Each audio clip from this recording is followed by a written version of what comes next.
శివరాత్రి రోజు మేము ఇంట్లో పూజ చేసుకొని టెంపుల్కి వెళ్ళాం.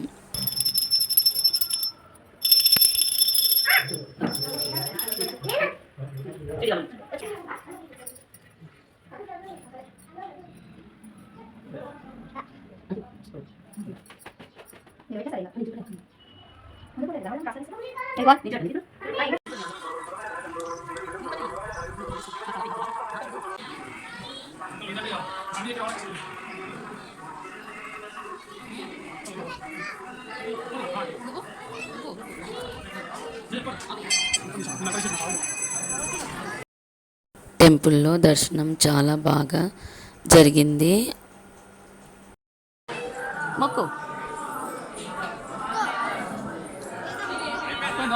దర్శనం అయిన తర్వాత కొద్దిసేపు టెంపుల్లో కూర్చొని ఇంటికి వచ్చేసాం. వీడియో నచ్చితే లైక్ చేయండి, షేర్ చేయండి, సబ్స్క్రైబ్ చేసుకోండి.